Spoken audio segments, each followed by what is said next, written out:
പഠിച്ചതൊക്കെ പരീക്ഷാ പേപ്പറിലേക്ക് പകർത്താൻ കഴിയുന്നില്ലേ? എത്ര പഠിച്ചിട്ടും മാർക്ക് കുറയുന്നുണ്ടോ? എങ്കിൽ നിങ്ങൾ പഠിക്കേണ്ടത് എക്സാം റൈറ്റിംഗ് സ്ട്രാറ്റജിയാണ്. വെറും 5 സ്റ്റെപ്പിലൂടെ പരീക്ഷ എഴുതുന്നതിൽ നമുക്ക് പ്രോ ആകാം. Tip number 1, the 10 minute rule.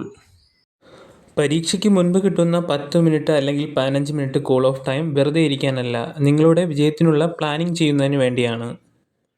എന്തിനാണ് ഈ കൂൾ ഓഫ് ടൈം? ഒന്നാമതായി പരീക്ഷാ പേടി മാറ്റാൻ. ആ 10 മിനിറ്റിൽ ദീർഘമായി ശ്വാസമെടുക്കുക, മനസ്സിനെ ശാന്തമാക്കുക. പേടി കുറയുമ്പോൾ മറന്നുപോയ കാര്യങ്ങൾ പോലും ഓർത്തെടുക്കാൻ തലച്ചോറിന് സാധിക്കും. ഈ സമയത്ത് നിങ്ങൾക്കൊരു സ്ട്രാറ്റജി ഉണ്ടാക്കാം. നന്നായി അറിയാവുന്ന ചോദ്യങ്ങൾ ആദ്യം എഴുതുവാൻ മാർക്ക് ചെയ്യുക. കുറച്ചറിയാവുന്നവ രണ്ടാമതും, ഒട്ടും അറിയാത്തവ ഏറ്റവും അവസാനം ചിന്തിച്ചെഴുതുവാൻ മാറ്റിവെക്കാം. രണ്ടാമത്തേത് പ്രസൻറ്റേഷൻ. നിങ്ങളുടെ പേപ്പർ നോക്കുന്ന അധ്യാപകൻ ആദ്യം കാണുന്നത് നിങ്ങളുടെ കൈയക്ഷരവും പേപ്പറിൻ്റെ വൃത്തിയുമാണ്. ആദ്യത്തെ കുറച്ച് പേജുകൾ തെറ്റുകളില്ലാതെ വൃത്തിയായി എഴുതാൻ ശ്രമിക്കുക. ചോദ്യ നമ്പറുകൾ വ്യക്തമായി മാർജിൻ പുറത്ത് എഴുതുക. മെയിൻ ഹെഡിങ്ങുകളും സബ് ഹെഡിങ്ങുകളും നൽകുന്നത് അധ്യാപകർക്ക് പേപ്പർ വാല്യൂ ചെയ്യുന്നത് എളുപ്പമാക്കും. പ്രധാനപ്പെട്ട പോയിന്റുകൾക്കിടയിൽ അണ്ടർലൈൻ ചെയ്യുന്നത് നിങ്ങളുടെ ഉത്തരത്തെ വേറിട്ട് നിർത്തും. വലിയ പാരഗ്രാഫുകൾക്ക് പകരം ഉത്തരങ്ങൾ പോയിന്റുകളായി എഴുതുക. ഇത് കാര്യങ്ങൾ വേഗത്തിൽ മനസ്സിലാക്കാൻ സഹായിക്കും. പാരഗ്രാഫ് എഴുതുകയാണെങ്കിൽ തന്നെ ചെറിയ പാരഗ്രാഫുകളായി തരംതിരിക്കുക.